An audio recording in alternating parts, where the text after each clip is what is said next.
¿Qué tal? Buenas noches, muchas gracias por estar en sintonía con nosotros otra vez para redondear la idea y despedir así esta segunda etapa ya de estas pláticas, estas reflexiones que hemos estado pues compartiendo a lo largo de estos días de resguardo, de estos días dentro de nuestros hogares. Y pues nada, me gustaría que recuperáramos hoy algunas ideas que han quedado ya vertidas, pero que será importante para el cierre enfatizar. Buenas noches, pues gracias también por acompañarnos. Muchos saludos a todas las personas, a toda la familia que a lo largo de México, a lo largo también del continente y a lo largo del mundo han seguido estas transmisiones. Pues en efecto, hoy ya desde la tarde tratábamos de relacionar y de alguna forma reunir varias de las ideas que han sido planteadas, incluso desde cuando comenzamos a hablar acerca del calendario mesoamericano. Una de las formas, hemos dicho, para comprender nuestro quehacer el día de hoy se remonta a la cuenta sagrada del tiempo, porque en el tiempo y porque en ese calendario está dictado exactamente todo lo que ha pasado, todo lo que está pasando y todo lo que también puede suceder.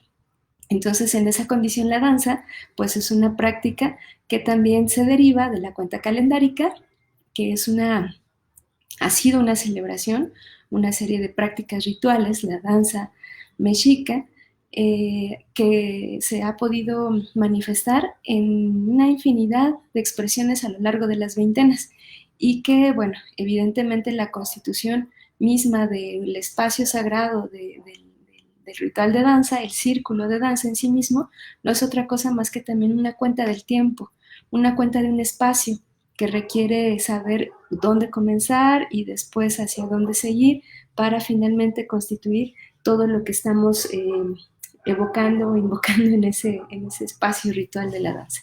Entonces, pues hoy, justo ahora, vamos a tratar de terminar de plantear algunas ideas en torno a esta última jícara que le hemos denominado jícara terrestre y que, bueno, conocemos en otras denominaciones como Tonantzintlan y Coatlicue. También es importante, me gustaría, digamos, cerrar a partir de una estructura de comprensión de toda esta construcción, de todo este repaso que hemos venido viendo y que ya comentábamos en alguna de las otras transmisiones también, que tiene que ver con el sistema simbólico en el cual se articula toda esta reflexión.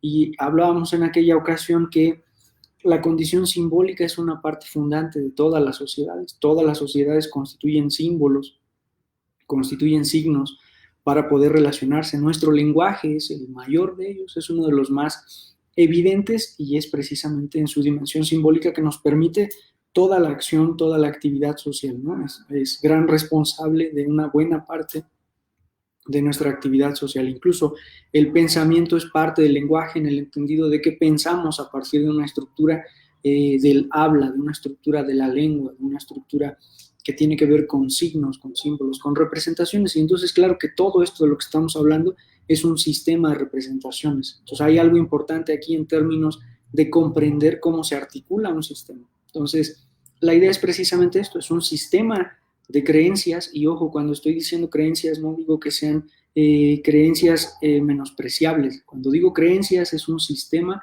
en el cual fundamentamos un modo de existir. Eso es una creencia.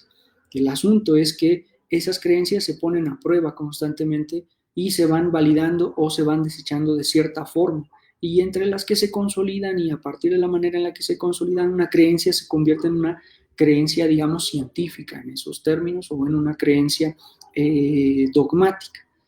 La diferencia, digamos, entre la condición dogmática, la condición científica y la condición filosófica es bien importante entenderla también, porque de entrada, si caemos en una estructura dogmática, nos restamos de una potencia fundamental del conocimiento que hemos enfatizado en prácticamente todas las transmisiones, que es la interrogación constante, que es estar actualizando esos conocimientos. Y actualizando no quiere decir, pues versión 2020. No. Actualizando significa los estoy haciendo activos, lo estoy actuando yo mismo en mi contexto, tomando algunas condiciones que hemos heredado históricamente y que por lo tanto se han modificado, se han mezclado, etcétera, etcétera.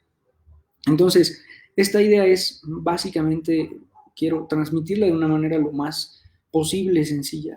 Estamos dentro de un sistema de signos, de un sistema semiótico, de un sistema de significación. Ese sistema tiene una estructura. Esa estructura nos permite la comprensión, porque si cada quien siguiera su propia libre interpretación, pues sería imposible comunicarnos. Entonces necesitamos una estructura. Esa estructura genera, digamos, reglas, ¿no?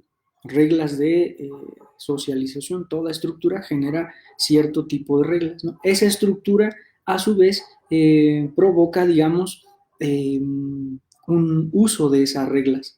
Entonces, es en el uso de esas reglas en donde el sistema se actualiza. Por ejemplo, nuestro sistema lingüístico y todos los sistemas lingüísticos operan más o menos así. Todos los idiomas, absolutamente todos, tienen una estructura de lengua propiamente, que son las reglas gramáticas a través de las cuales todos los idiomas se organizan, y tienen una estructura de habla, es decir, cómo usamos esas reglas para poder comunicarnos. Entonces, todos sabemos que el español, el náhuatl, el francés, el alemán, el otomí, el mazahua tienen reglas gramaticales y sintácticas que permiten construir oraciones, pero nosotros, aún sin saber las reglas, ¿no? Sin saber qué es un pronombre nominativo o dativo, sin saber qué es el subjuntivo del pretérito, eso podemos comunicarnos porque usamos las reglas. Esto es más o menos también de esa manera. El sistema de la danza funciona de esa manera. Hay una estructura que genera reglas, pero nosotros utilizamos esas reglas para poder propiciar y para poder actualizar ese sistema, ¿no? Entonces, quisiera recuperar una idea que planteábamos ya en la tarde, la de la falda, y en ese sentido ligarla con una idea anterior que se quedó en el tintero el día de ayer, que es el asunto del Mictlán y sus 9 niveles, entre comillas, del inframundo y los niveles del cielo. Se dice que son 9 niveles del inframundo y se dice que son 13 niveles del cielo desde esta concepción prehispánica. Sin embargo, hay un documento muy interesante que se llama el Códice Vaticano, en el que se plantea que no es tal la distribución. Cuando hablamos de niveles o cuando se interpretó la idea de los niveles desde hace mucho tiempo, se pensaba precisamente porque estaban, digamos, uno sobre otro, y eso daba una idea de jerarquía y eso daba una idea de subir y de bajar. Sin embargo, los estudios más recientes hablan de que en realidad no los podemos interpretar como niveles, sino que son referidos en varios códices, no solo en el Vaticano, sino que en varios códices están referidos como coyunturas, como puntos de unión de diferentes espacios, pero en ningún lado hay esta idea de que estén uno sobre otro, ¿no? López Austin habla de que son junturas, que son elementos que se conectan de alguna manera. Entonces, la idea del Códice Vaticano es que más bien hay 9 hacia arriba y 9 hacia abajo. Esto es bien importante porque entonces si nosotros sumamos esas dos cifras, 9 hacia arriba y 9 hacia abajo, ¿se acuerdan que dijimos? Hay una estructura horizontal que nos da el espacio y hay una estructura vertical que nos da el tiempo.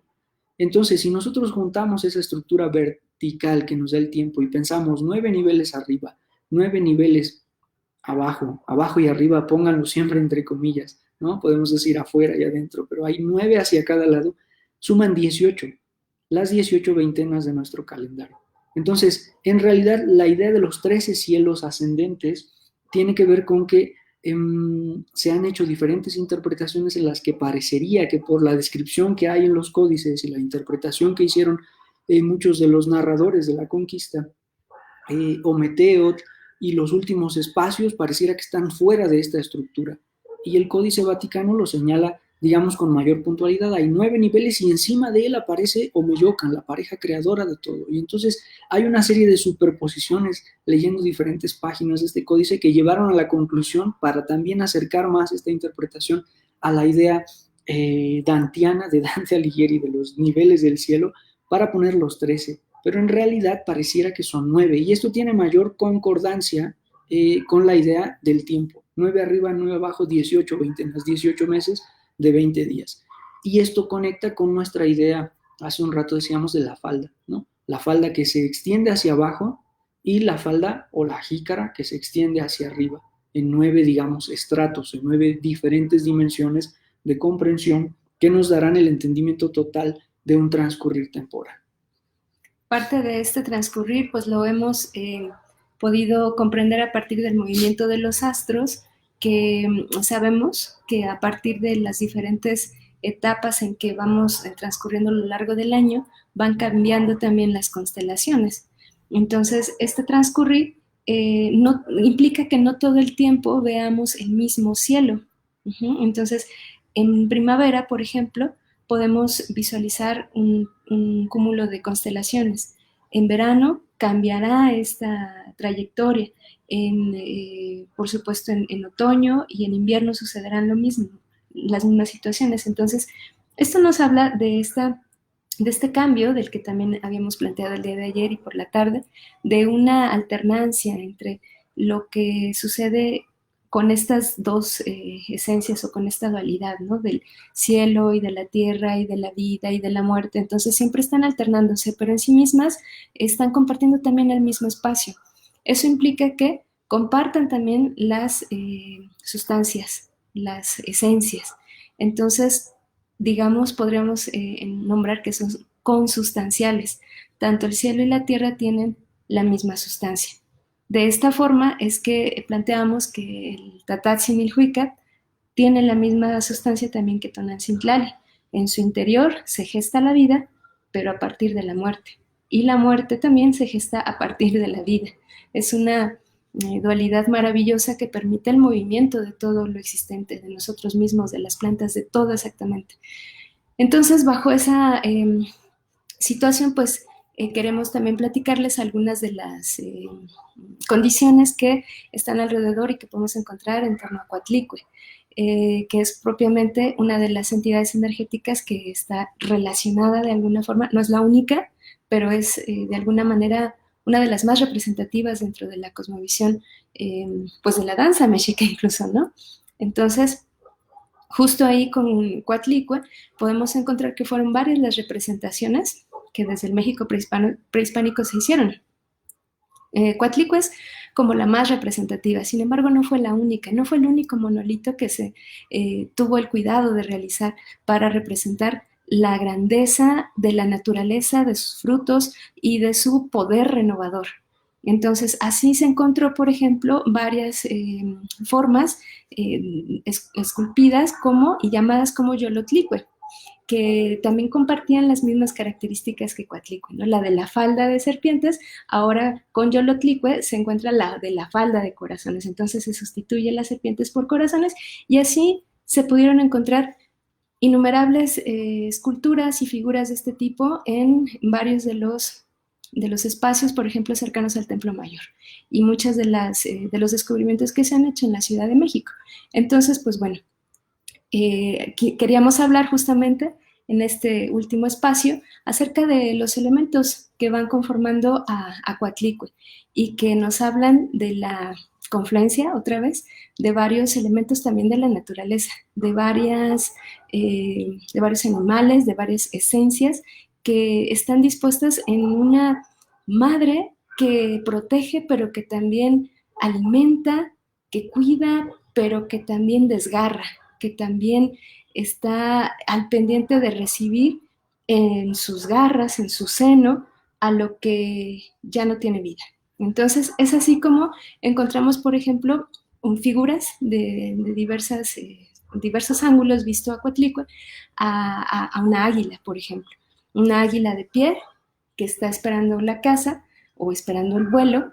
Si vemos a la Coatlicue de uno de los costados, izquierdo o derecho, cualquiera de los dos, se puede apreciar como la figura de un águila que está en espera. También podemos encontrar esta misma representación del águila a partir de sus patitas de la Coatlicue. Ahí encontramos garras que parecen justamente garras de águila, ¿no? de sus patas, que está también pues esperando a la presa para cazarla, para tomarla, para desgarrarla incluso. Y bueno, evidentemente armas también que le sirven para cuidar a sus crías, ¿no? Otra de los elementos que encontramos allí en Coatlicue, evidentemente, pues son las serpientes. Serpientes que conforman su cabeza, dicen algunos, vertientes de sangre.